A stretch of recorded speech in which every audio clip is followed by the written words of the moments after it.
आप देख रहे हैं आपके साथ खबरों में मैं हूं साक्षी मिश्रा। नमस्कार, गुड मॉर्निंग, मैं हूं श्रुतिका। आप सभी के साथ में फिट इंडिया के सुपर हिट बुलेटिन में आपका स्वागत है। इस वक्त हम मौजूद हैं मरीन ड्राइव्स पर और यहीं से देश दुनिया की हर एक बड़ी खबर मॉर्निंग अपडेट के साथ में अगले 1 घंटे तक आपके सामने रखने वाले हैं और उसके बाद में भी देश दुनिया की बड़ी खबरें सुपर फास्ट अंदाज में आपके साथ में शेयर करेंगे। तो शुरू करते हैं फिट इंडिया का सुपर हिट बुलेटिन। तरफ से कहा गया कि दुष्ट औरंगजेब को कोई याद करने वाला तक अब नहीं है। तो मुगल शासकों की बात करते हुए मुख्यमंत्री योगी आदित्यनाथ नजर आए। उनकी बर्बरता के बारे में जिक्र किया गया। मुख्यमंत्री योगी आदित्यनाथ ने कहा कि मुगल शासकों की बर्बरता के बाद में भी गुरु श्री तेग बहादुर जी महाराज कभी नहीं झुके। आज हालत ये है कि लोग सिख गुरुओं के सामने शीश नवाते हैं, लेकिन औरंगजेब का नाम लेने वाला कोई नहीं है। जिस दुष्ट औरंगजेब ने गुरु तेग बहादुर जी को चुनौती दी थी, जो ने केवल एक सामान्य मनुष्य समझता था, ये मनुष्य समझने की भूल किया था, जिसने गुरु गोविंद सिंह जी महाराज को केवल एक सामान्य मनुष्य समझा था, ये उसकी भूल थी। याद करिए, आज 140 करोड़ का हिंदुस्तान और दुनिया के अंदर जहां कहीं भी सनातन धर्मावलंबी रहता होगा, सिख रहता होगा, वह गुरु गोविंद सिंह जी महाराज के प्रति, इन बलिदानियों के प्रति, गुरु तेग बहादुर जी महाराज के प्रति, गुरु नानक देव जी के प्रति कृतज्ञता ज्ञापित कर रहा है।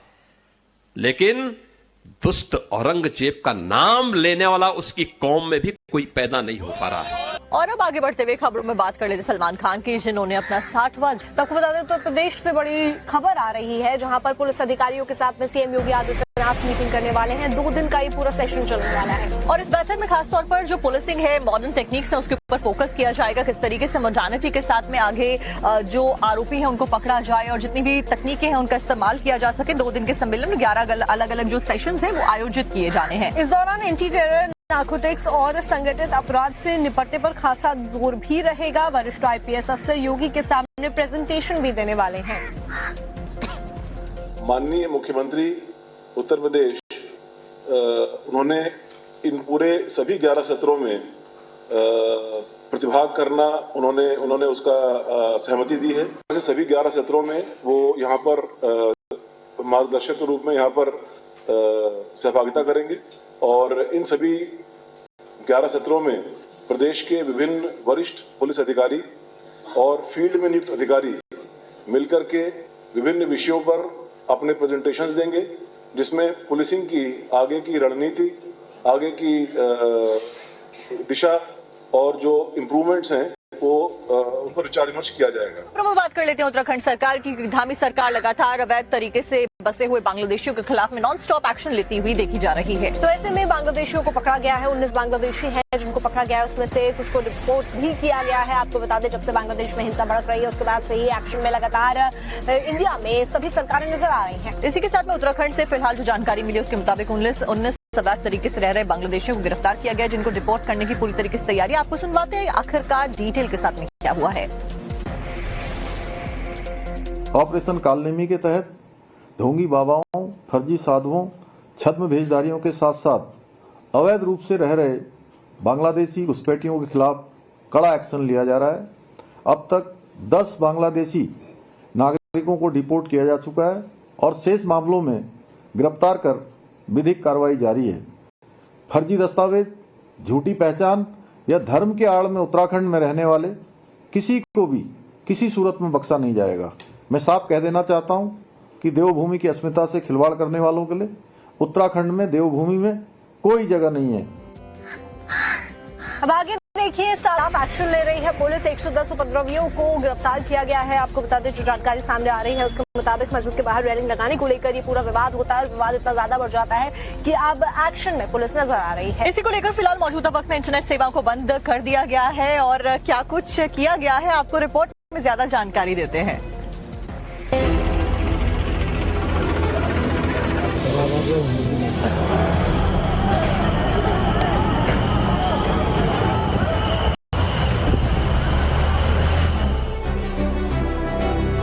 जयपुर के चौमू कस्बे में शुक्रवार तड़के हुए पथराव और बवाल के बाद अब हालात पूरी तरह से काबू में है। इस घटना के बाद पुलिस प्रशासन अलर्ट हो गया और शांति व्यवस्था बनाए रखने के लिए पुलिस ने इलाके में फ्लैग मार्च निकाला।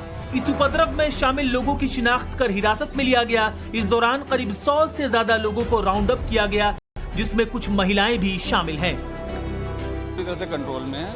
कल मतलब आज सुबह से ही कंट्रोल में थी और उसके पहले भी 2-3 घटनाएं हुई थी जिसमें कि विवाद उत्पन्न करने की कोशिश की गई थी, लेकिन पुलिस ने पूरी तरीके से उसको नियंत्रित कर लिया है। अभी हम लोगों ने पूरे इलाके को सैनिटाइज किया था, एरिया डोमिनेशन किया था, काफी सारे संदिग्ध लोगों को हम लोगों ने डिटेन किया है, उनसे पूछताछ करेंगे, उसके आधार पर जो भी मुलजिम होंगे उनको गिरफ्तार भी किया जाएगा। पुलिस कमिश्नर सचिन मित्तल का कहना है कि सीसीटीवी के आधार पर कार्यवाही की जा रही है। ड्रोन से छतों की निगरानी की जा रही है। जिन छतों पर पत्थर थे उन्हें हटवा दिया गया है। साथ ही साथ उन्होंने पुलिस की लापरवाही की बात को सिरे से खारिज कर दिया। अभी तो कहना बड़ा प्री मैच्योर है। अभी तो पहले हम यहाँ पे मौके पे शांति व्यवस्था बनाएं, उसके बाद में हम देखेंगे कि क्या नेग्लिजेंस है, क्या नहीं है, क्या करना चाहिए था, क्या किया, भविष्य में ऐसे ना हो। वो तो लर्निंग पॉइंट्स है, वो तो बात की बात है। जुम्मा भी था और हाँ बिल्कुल चैलेंजिंग था, पर सबने मिलकर अच्छा काम किया। आपको बता दें कि कलंदरी मस्जिद के बाहर से अतिक्रमण हटाने को लेकर एक अफवाह फैली और उसके बाद पुलिस पर पथराव हुआ था, जिसमें कई पुलिस वाले घायल हुए थे। हालांकि अब मौके पर भारी संख्या में सुरक्षा बल तैनात हैं, जिनकी देखरेख में जुमे की नमाज अदा की गई। जयपुर के चौमू कस्बे में जिस कलंदरी मस्जिद के बाहर पत्थर हटाने को लेकर विवाद हुआ था और ये सांप्रदायिक तनाव में तब्दील हो गया था, उपद्रव की तस्वीरें हमने देखी।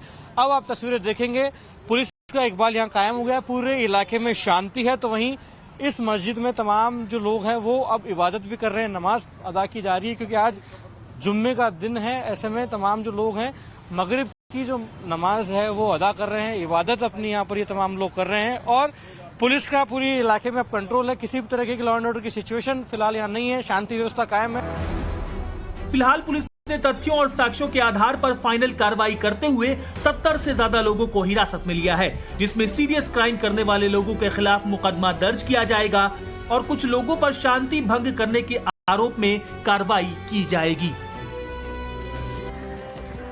अगली खबर आपको यूपी के बागपत से दिखाएंगे, जहां पर खाप पंचायत ने आज अब गजब लड़कियां स्मार्टफोन नहीं चलाएंगे। अब इसी तरीके का फैसला उत्तर प्रदेश से भी सामने आ रहा है। उत्तर प्रदेश के बागपत तक अब ये पूरा मामला फैलता हुआ नजर आ रहा है। दरअसल उत्तर प्रदेश के बागपत में स्मार्टफोन्स के इस्तेमाल के ऊपर तो बैन लगाया ही गया है, लेकिन साथ साथ में हाफ पैंट्स पहनने को लेकर भी कैसे विरोध किया जा रहा है। आखिरकार ये पूरा मामला क्या है, डिटेल्स रिपोर्ट में देखिए। पंचायत में निर्णय लिया गया अब भाई लड़की जो है वे जब भी फोन लेकर नहीं जाऊंगी, स्कूल कॉलेज में जाऊंगी वे फोन लेकर नहीं जाऊंगी। और यहाँ से हमारी लड़की यहाँ पड़ोस में जाती तो वह बिना फोन के जाती, छोटे फोन भी नहीं लेकर जाती। स्मार्टफोन तो रखना ही रखना नहीं। तो सुना आपने, पंचायत ने फैसला सुना दिया है कि लड़कियां फोन का इस्तेमाल नहीं कर सकती हैं। 21वीं सदी में बागपत की इस पंचायत ने अपना तुगलकी फरमान सुना दिया है और बात यही नहीं रुकती, आगे लड़कों के स्मार्टफोन के इस्तेमाल पर भी बैन लगा दिया। लड़की है उसे नाबालिग है, लड़के हैं वे भी नाबालिग है, उन्हें फोन की जरूरत क्या है। स्कूल में पढ़ाई जो मान लिया इससे हो लगी तो वो बात एक अलग है। वो जो सरकार ने मतलब ऐसा कर दिया कि पढ़ाई इसी पे हो लगी, वो तो एक लाचारी है। इसके बाद बात लड़कों के पहनावे पर आई। इस पंचायत को लड़कों का हाफ पैंट पहनना भी पसंद नहीं है।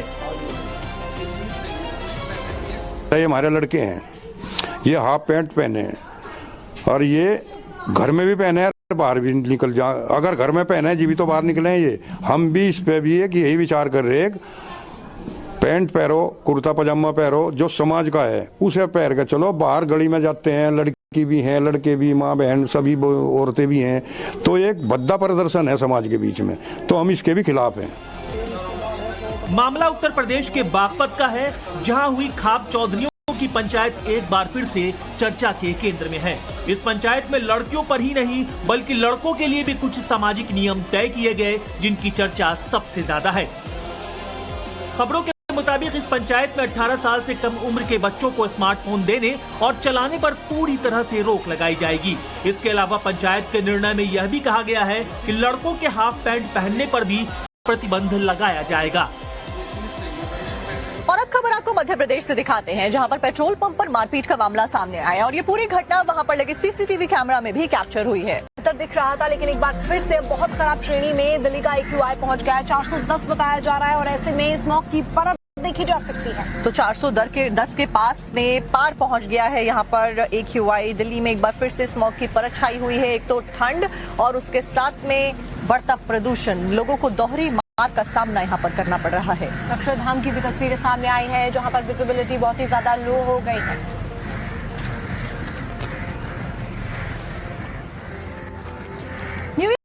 कुछ ही दिन रह गए साक्षी, और ऐसे में लोग तैयारियों में जुट चुके हैं और कई सारे लोग ऐसे हैं जो कि पहाड़ी राज्यों में बर्फ का लुत्फ उठाते हुए वादियों का रुख कर रहे हैं न्यू ईयर सेलिब्रेट करने के लिए। लेकिन ऐसे में यहाँ पर लोगों को दिक्कतों का सामना करना पड़ रहा है क्योंकि लंबा ट्रैफिक जैम लग चुका है। तस्वीरें कालका शिमला नेशनल हाईवे 5 की है, जहां पर गाड़ियों की लंबी कतार लगी हुई है। ये सभी पर्यटक नए साल का जश्न मनाने के लिए हिमाचल प्रदेश पहुंचे हैं, लेकिन उससे पहले पर्यटकों को लंबी ट्रैफिक जाम का भी सामना करना पड़ रहा है।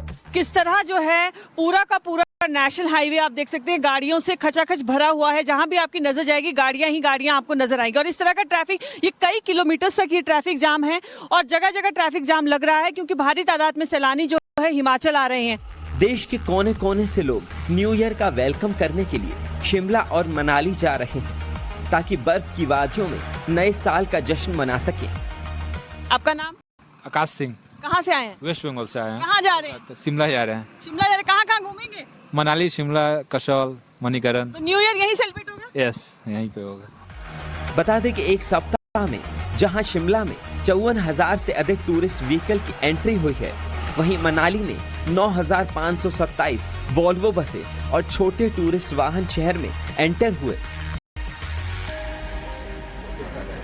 और अब आपको दिल्ली के मशहूर चांदनी चौक की तस्वीरें दिखाते हैं, जहां पर देर रात हड़कंप उस वक्त मच गया जब एक दुकान से अचानक से आग की लपटें उठती हुई नजर आई। हितेन यहाँ पर पहुंचे, उन्होंने ग्राउंड से रिपोर्ट भेजी है, आपको दिखाते हैं।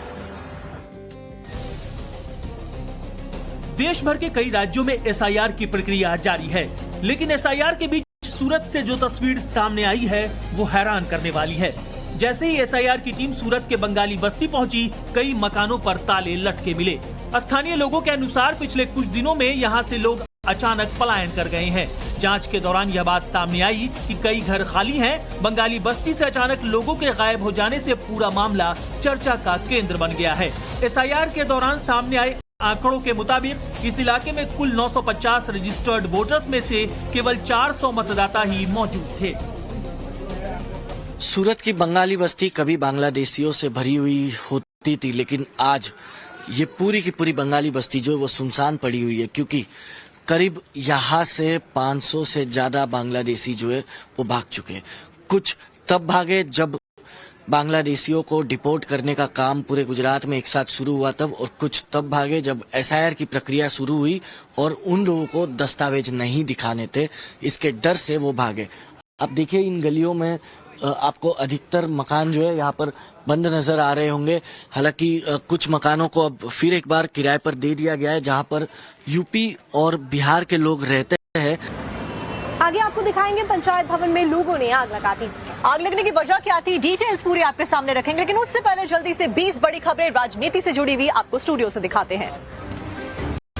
और अब आपको खबर बताएंगे इंदौर अहमदाबाद हाईवे से, जहां पर एक ट्रक और बस की टक्कर हो गई है और ये टक्कर इतनी ज्यादा भीषण थी कि इसमें एक यात्री की मौत हो गई है, तो वहीं 17 लोगों के घायल होने की जानकारी मिल रही है। तस्वीरें भी सामने आई हैं। 17 लोगों के घायल होने के बाद में उनको अस्पताल में भर्ती कराया गया है, जहां पर उनका इलाज उस वक्त किया जा रहा है। आपको बता दें कि MP ट्रांसपोर्ट की बस थी जिसकी टक्कर ट्रक से हो जाती है और टक्कर बेहद ही भयावह थी, जिसके बाद ये भीषण सड़क हादसा जिसमें एक शख्स की मौत हो गई है, वहीं 17 लोग घायल बताए जा रहे हैं।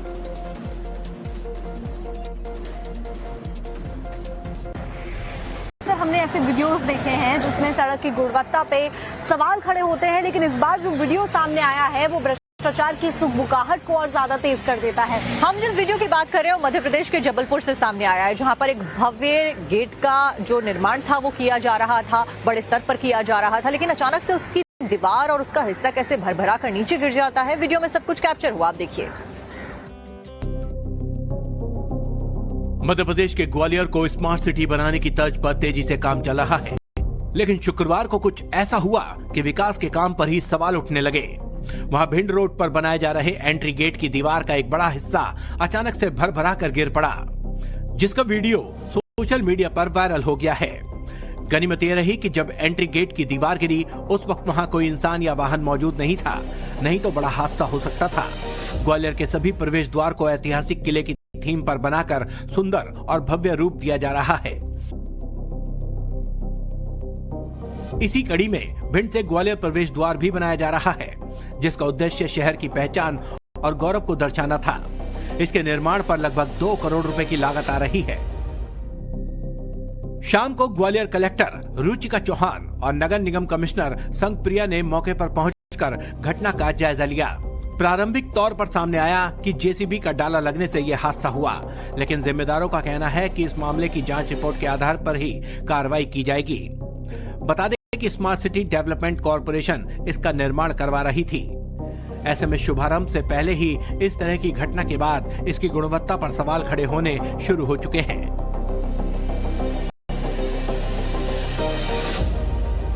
चीन से कहां पर रॉकेट लॉन्च किया गया?